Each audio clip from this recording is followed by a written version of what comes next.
लेकिन मैं आपको कहता हूं कि धारा 4 जाननी बहुत जरूरी है। यह आपकी सबसे बड़ी ताकत है। यह जो अधिकार आपको दिया गया है, इस अधिकार से भ्रष्टाचार में 50% से ज्यादा कमी आ सकती है।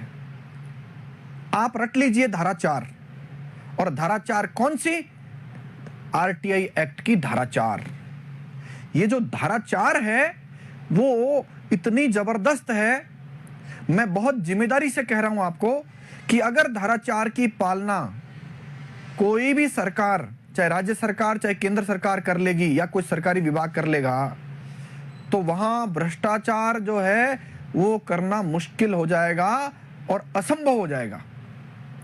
अब आप कहेंगे कि ये कानून तो 2005 में लागू हो गया था, और 2005 में जब ये कानून लागू हुआ और भारत के राजपत्र में, गजट में छपा, उसी दिन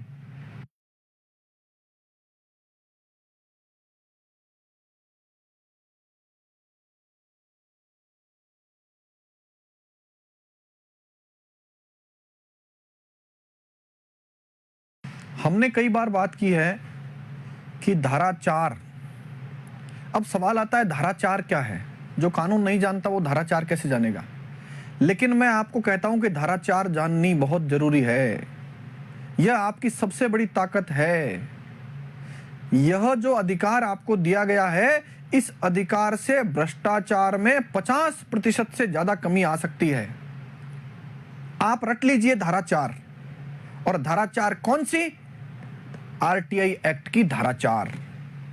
ये जो धारा 4 है वो इतनी जबरदस्त है, मैं बहुत जिम्मेदारी से कह रहा हूं आपको कि अगर धारा 4 की पालना कोई भी सरकार, चाहे राज्य सरकार चाहे केंद्र सरकार कर लेगी या कोई सरकारी विभाग कर लेगा, तो वहां भ्रष्टाचार जो है वो करना मुश्किल हो जाएगा और असंभव हो जाएगा।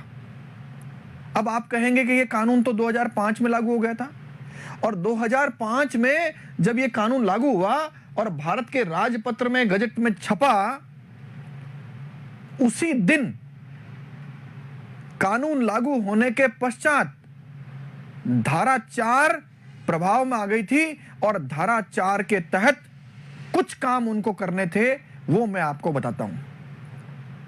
ये जो सूचना का अधिकार आपको मिला, यह ऐसी ताकत है जो जनता को गलती से दे दी गई।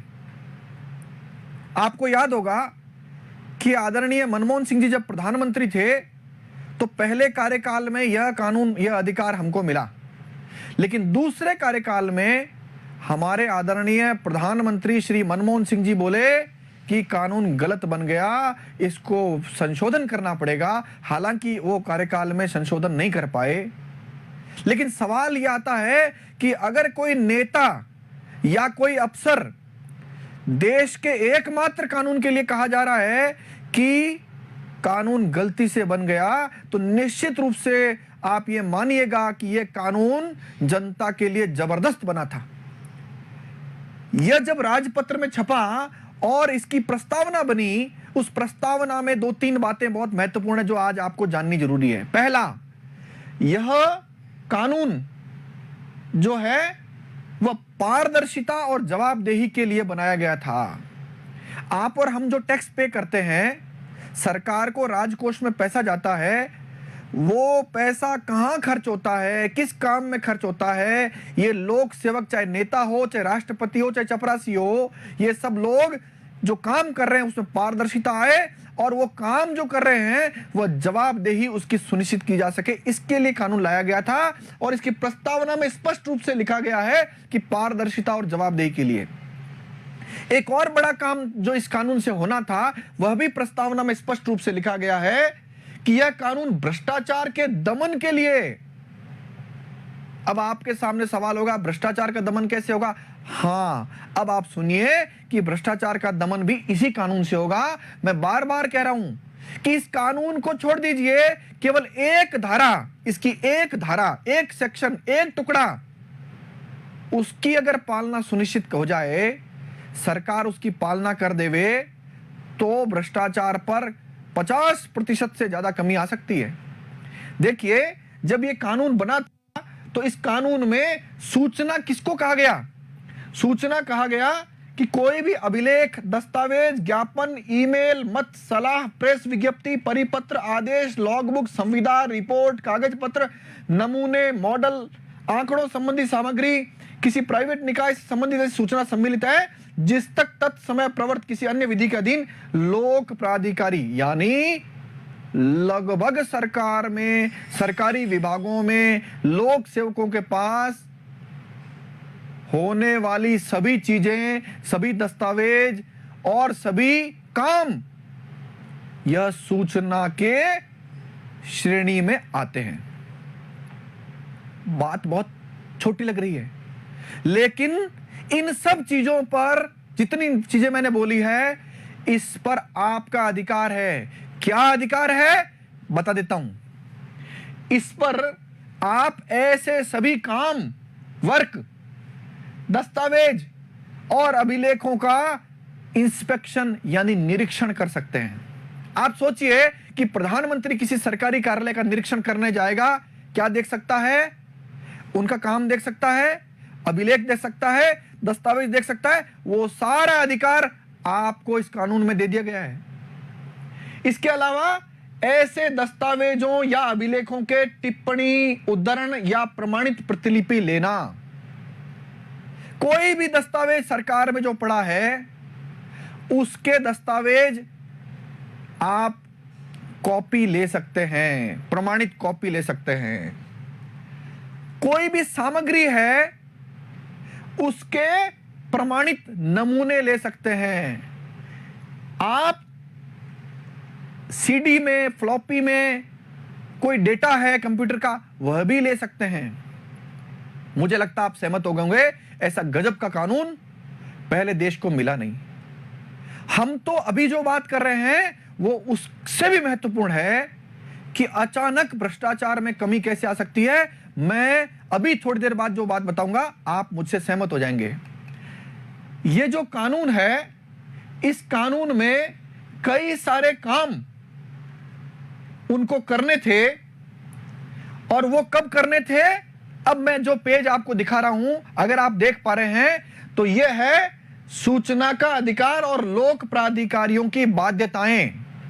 मतलब सरकारी कर्मचारी, सरकारी अधिकारी किस काम और के लिए बाध्य है, मैं वो बता रहा हूं। शुरू हो गई है धारा 4 जिसकी मैं बात कर रहा था, और धारा 4 यह कहती है किसी भी सरकारी तंत्र में, किसी भी सरकारी विभाग अथवा सरकारी कोई भी संस्थान, सरकारी कोई कंपनी अथवा कोई भी लोक प्राधिकरण अथवा न्यायपालिका, इसका मतलब हमारे टैक्स के पैसे से जहां जहां राजकोष का पैसा जाता है वो सभी लोग धारा 4 की पालना करने के लिए बाध्य होंगे।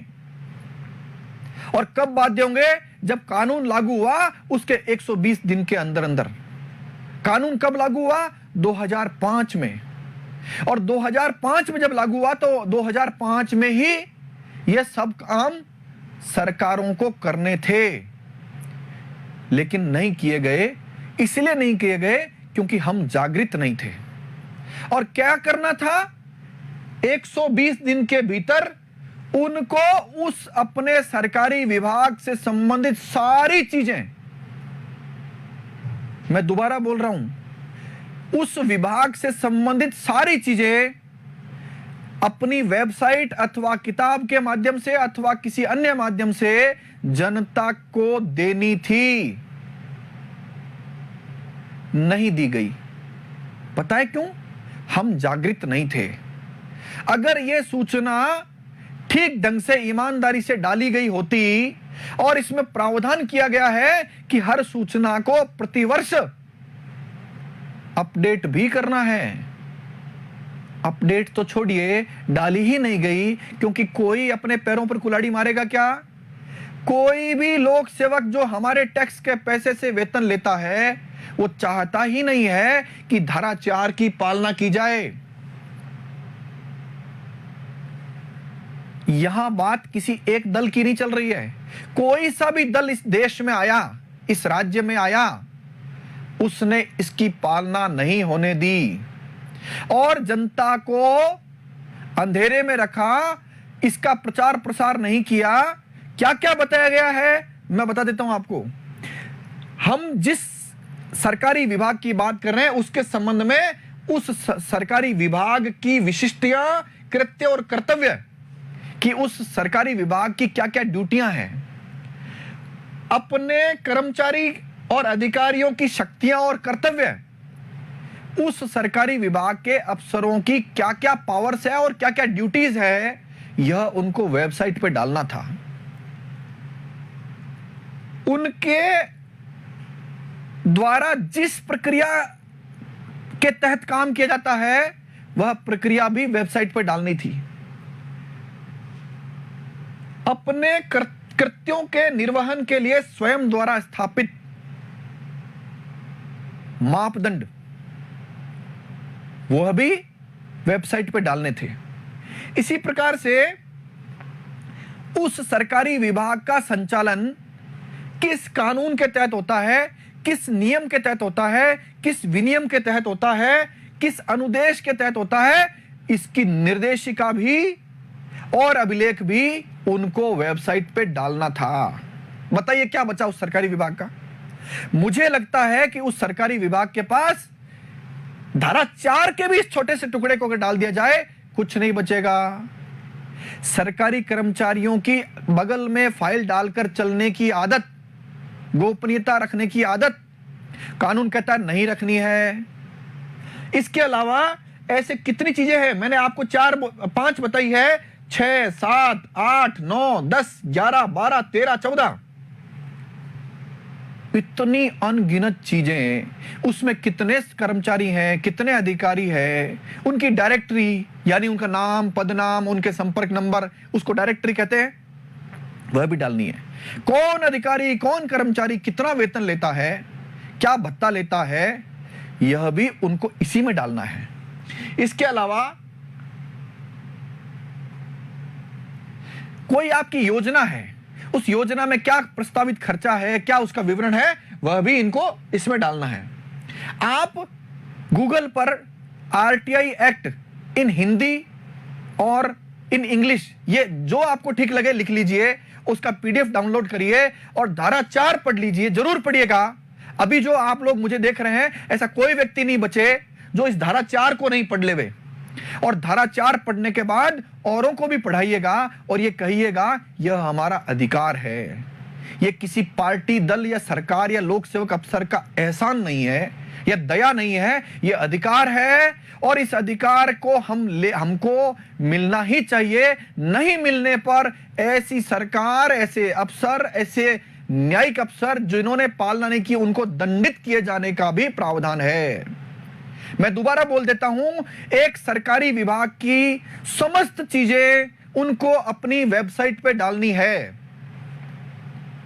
आप बताइए क्या जोर आता है? क्या मैं कह रहा हूं जोर नहीं आता? उस विभाग में जो भी दस्तावेज पड़े हैं आप उसको स्कैन करके वेबसाइट पे डाल देंगे तो कुछ हजारों रुपए का खर्च आएगा। मेरा यह मानना है कि सूचना के अधिकार के तहत किसी को सूचना मांगनी ही नहीं पड़े।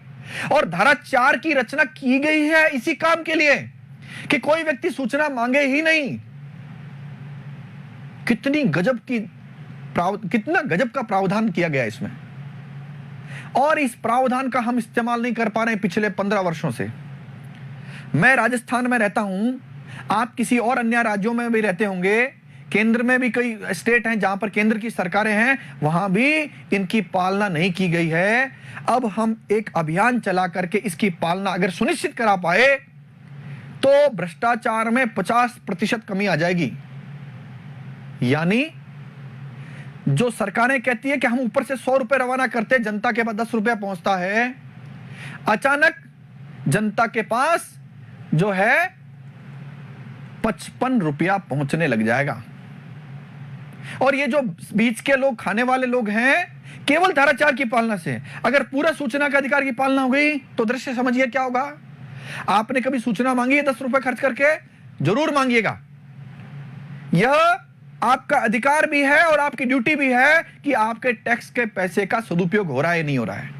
केवल धारा 4 में आप पढ़िएगा। मैं धारा 4 पर पुनः आपके सामने आऊंगा और इस धारा 4 के बारे में बताऊंगा, लेकिन धारा 4 आपके मुंह पर रट जानी चाहिए। ज्यादा कानून की बात नहीं है, इसमें कोई वकील की जरूरत नहीं है।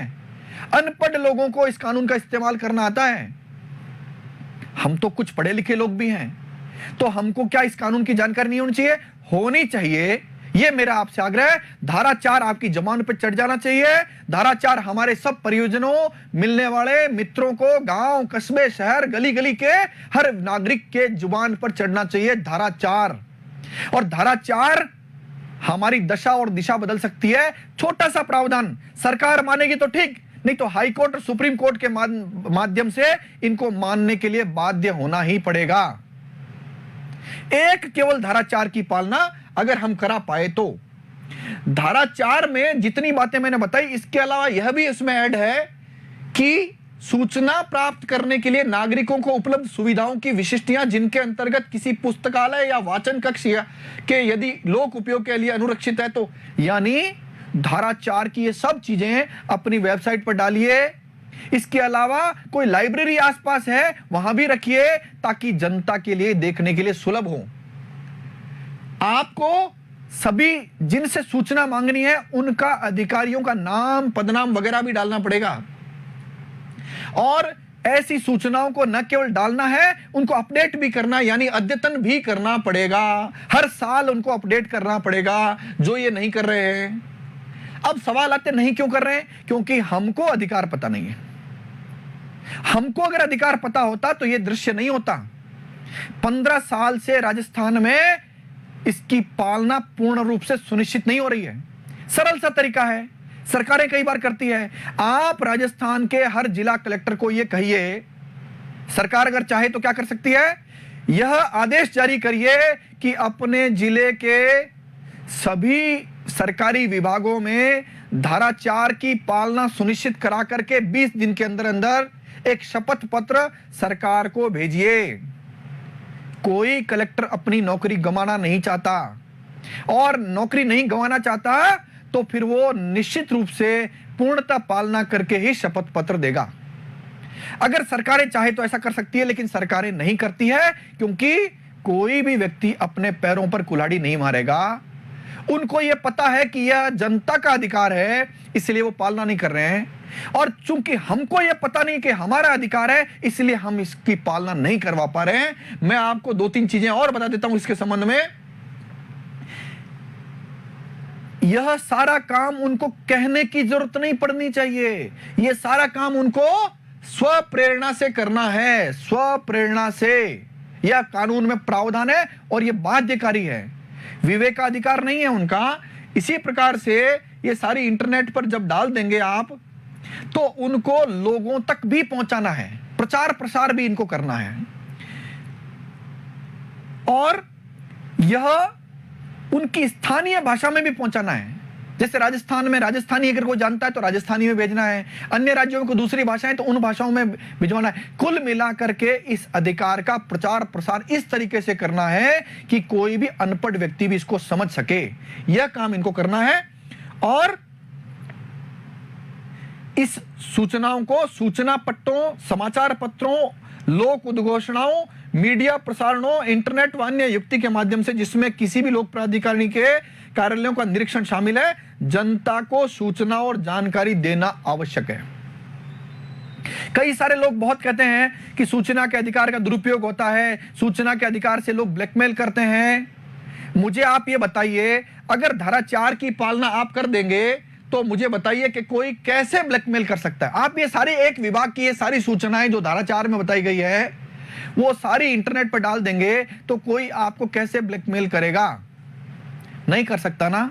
इसका मतलब यह है ये दुर्जन लोगों ने, भ्रष्टाचारी लोगों ने सज्जन लोगों के मुंह में डाला गया है कि एक्ट का दुरुपयोग होता है। आप पारदर्शिता और जवाबदेही के लिए और भ्रष्टाचार के दमन के लिए यह काम जब आपको करना था और आपने नहीं किया, तो अब आप क्या बोलेंगे? वह चीजें आपके मुंह में डाली जा रही है जबरन। सज्जन लोग, बहुत अच्छे ईमानदार लोग भी इस तरह की बात कर रहे हैं, खुद के अधिकार को समाप्त करने काम कर रहे हैं।